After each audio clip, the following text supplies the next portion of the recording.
Groupe Pelou, l'immobilier bien plus encore présente Le Grand Matin Sud Radio Week-end. Osez investir. Thomas Binet. Bonjour à vous, chers auditeurs, vous êtes sur Sud Radio et vous écoutez Osez Investir, 50e numéro déjà. Oui, déjà 50e numéro, mon cher Philippe. Bonjour Thomas Binet. Bonjour Philippe, et on va continuer et finir d'ailleurs notre tournée des plages en passant de Marseille la semaine dernière à Nice cette semaine. Ça va être dans quelques minutes. Oui, où on nous écoute sur 97.9. Absolument, mais avant de repartir à Nice, on va commencer avec notre consultant, expert et chroniqueur, fondateur de pierrepapier.fr, tout ça pour un même homme, Guy Marty. Guy, vous allez nous parler justement de Nobel et Goncourt. Alors, oui, le testament d'Edmond de Goncourt prévoyait de récompenser chaque année un écrivain à hauteur de 5000 francs or. Alors, de quoi permettre aux lauréats de vivre sans souci. Et en 1896, le capital fut placé en obligation d'État. Avec le temps, les 5000 francs or sont devenus 5000 francs, puis 50 nouveaux francs, et bon, le lauréat du prix Goncourt reçoit aujourd'hui un chèque de 10 €, que bien souvent il n'encaisse même pas. Heureusement, il compense avec l'augmentation fabuleuse de la vente de ses livres. Mais est-ce qu'on pouvait faire autrement, Guy ? Alors, justement, au même moment, en 1896, Alfred Nobel rédigeait son testament. À Paris. Et lui, il avait opté pour ce qu'on appelle aujourd'hui les actions de père de famille. Eh bien, aujourd'hui, chaque année, les lauréats du prix Nobel se partagent la somme de 8 millions d'euros. Alors, Alfred Nobel était un industriel, alors que Edmond de Goncourt était écrivain. C'est pas la même compétence, on peut le reconnaître. Eh oui, c'est surtout une question de sécurité. Le monde a été bouleversé à un point que personne n'aurait imaginé. Or, s'il y a une valeur pérenne, c'est le travail. Ça peut paraître étrange, mais la bourse est la sécurité en dernier recours. La preuve par le prix Nobel. Alors, mon cher Philippe, Nobel, Goncourt, ça vous inspire quoi ? Moi, je voudrais vous poser un sujet de philo. Voudriez-vous gagner un prix Nobel ou un prix Goncourt ? Vous avez 4 heures. Sortez vos copies, je crois que c'est vous, ce serait quoi ? Nobel, c'est pas mal. Bernard ? Moi, les deux. Elle est insatiable, Bernard. Moi, Goncourt. Goncourt, Nobel, Goncourt, les deux. Bon, écoutez, je vous laisse les prix, les amis. Est-ce que ça peut être un Nobel de littérature ? Oui, absolument. Nous sommes en duplex avec Jacques Agide. Vous représentez l'agence Agérim à Nice et notre consultant, donc en logement, qu'on vient d'entendre, Bernard Cadot. Bonjour, Jacques Agide. Bonjour.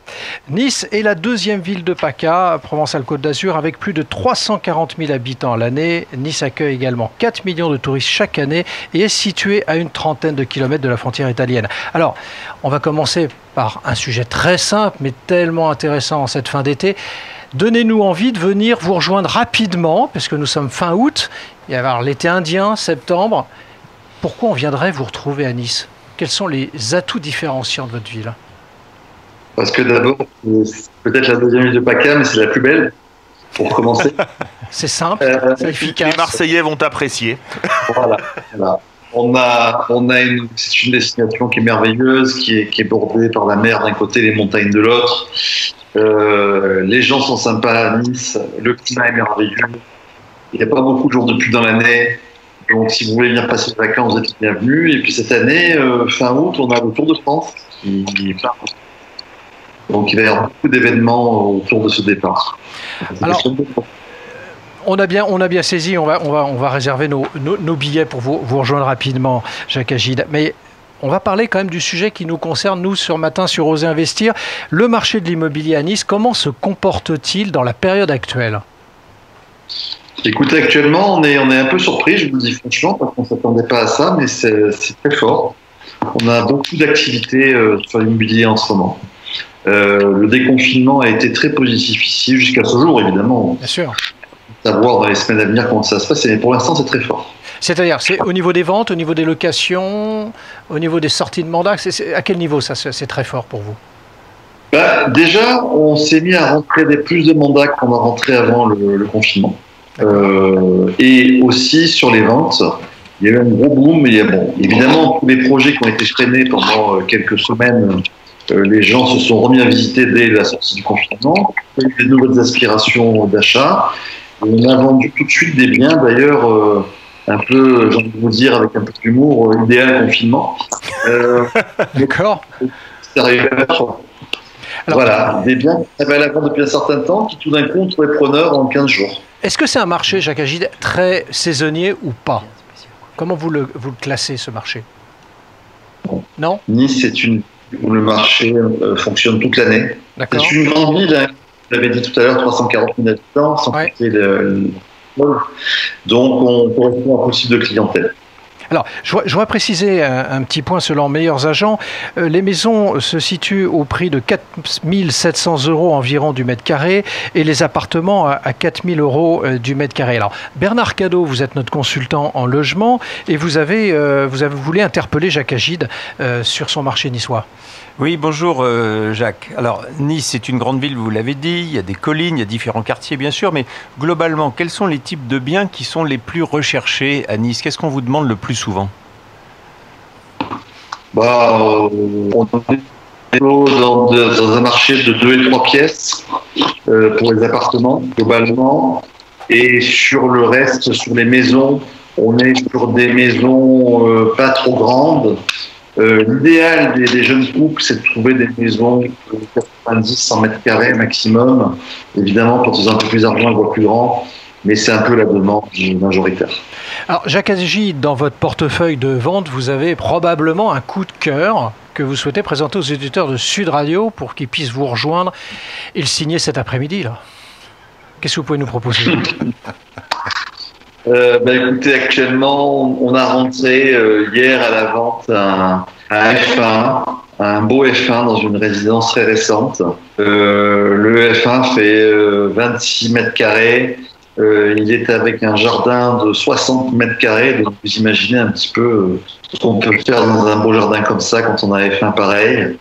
Et il est présenté à la vente à 169 000 € actuellement. On démarre la commercialisation, donc si on le veut, il faut faire vite. Oui, en général, ça part sous quel délai, justement, ce type de bien? Alors, jusqu'à présent, avant le confinement, on avait des délais de 2 mois. D'accord. 2 mois d'avant. Et depuis le déconfinement, pour vous dire à quel point ça bouge bien, que les biens qui sont vraiment au prix partent entre 1 jour et 15 jours. Ça peut aller très très vite. Après, des biens qui sont un peu plus chers et qui ont un peu plus de mal à trouver preneur mettent un peu plus de temps, évidemment. Mais ça peut aller très vite en ce moment. Bon, on arrive, Jacques Agide, on arrive, on se dépêche. Merci, Jacques Agide, d'avoir été en ligne avec nous. Et je rappelle que vous représentez l'agence Agerim à Nice. Bernard Cadot, nous vous retrouvons pour le dernier mot de la semaine de la saison. L'été se termine et ce sera ZAD. C'est bien ça? Oui, comme c'était le dernier, je me suis dit que j'allais faire la lettre Z. On ne sait jamais. C'est pas l'idée, ça. Pourquoi pas? Ah, cette manie des acronymes. ZA, ZC, ZAE, ZAFR, ZAI, ZAP, ZUP, ZU, ZAPA, ZIF, ZPPAU. N'en jetez plus. Alors, Et zut.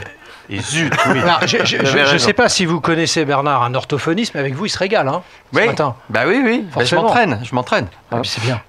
Bon, n'en jetez plus, la coupe est pleine. Et encore, je vous l'ai dit, je ne m'intéresse qu'à la lettre Z. Alors, la ZAD, c'est quoi concrètement, en revanche? Alors, on va faire un petit détour avant la vraie définition. Pour une majorité de Français, c'est une évocation spontanée de la ZAD de Notre-Dame-des-Landes, près de Nantes. Vous savez, celle qui marquait l'opposition à un projet d'aéroport. Ces 3 lettres ne disent pas du tout la même chose, puisqu'en l'occurrence, dans le cadre de Notre-Dame-des-Landes, il s'agissait de zones à défendre. Mais ce matin, je vais évoquer autre chose avec les mêmes lettres. Et j'allais dire, c'est ça la vraie définition, c'est la zone d'aménagement différé. D'accord. Cette zone, elle est dotée d'un statut juridique spécifique qui permet aux collectivités publiques, communes, communautés de communes par exemple, d'user d'un droit de préemption renforcé. Clin d'œil de l'histoire, c'est la procédure de ZAD, donc de zone d'aménagement différé, qui a précédé la zone à défendre de Notre-Dame-des-Landes. Alors, je ne vais pas vous embêter, mais sans mauvais jeu de mots, pouvez-vous revenir un petit peu à vos moutons, mon cher Bernard? Oui, d'ailleurs il y avait des moutons à Notre-Dame-des-Landes. Absolument. La ZAD, la vraie, elle s'applique au terrain, mais aussi aux immeubles qui sont situés dans un périmètre concerné par un projet d'aménagement public. On peut citer par exemple un nouveau quartier à construire, une zone artisanale ou une zone industrielle, différentes infrastructures telles que des routes ou des ronds-points. Ce mécanisme permet en fait de planifier et d'anticiper, car selon l'ampleur du projet, il n'est pas rare que l'opération s'étale sur plusieurs années, donc voire plusieurs mandats de maire. Ce dispositif, pour peu qu'on n'en abuse pas, par exemple en classant toute une commune en ZAD, mais ça je crois que ça s'est jamais vu, ce dispositif c'est un vrai levier qui est déterminant de l'aménagement des territoires. Si toutefois le projet venait à être abandonné, il faudrait alors très rapidement procéder à son déclassement et laisser le libre champ au marché. C'était le dernier mot de l'été. J'étais ravi Thomas et j'espère avoir fait découvrir à nos fidèles auditrices et auditeurs la face cachée de certains de ces mots que nous croyons si bien connaître. Merci Bernard pour tous ces mots. Merci à vous également Guy pour ces anecdotes. Et vous savez qu'Oser Investir, c'est une ZAI, une zone à investisseurs. Ah, bravo Philippe. Alors c'était le dernier numéro de la saison. Oui. Dernier numéro de la tournée des plages. On a visité 7 belles destinations. C'était le 50e numéro, mon cher Philippe. Ça s'arrose 50. 50, ça s'arrose, c'est un bel âge. D'excellents breuvages du côté de Nice, je ne les citerai pas, mais j'ai ma petite idée. Mais ça ne préfigure pas de ce qui se passera dès la semaine prochaine, parce que nous vous retrouverons pour la saison 2 d'Oser Investir. Et nous voulions, l'ensemble de l'équipe se joindre à moi pour vous remercier avant toute chose de votre fidélité, de cette écoute et de nous avoir accompagnés depuis septembre dernier.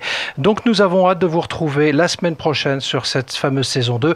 Mais d'ici là, vous pouvez tout réécouter en podcast sur oserinvestir.fr, en téléchargeant l'application sur Google Play et sur Apple Store.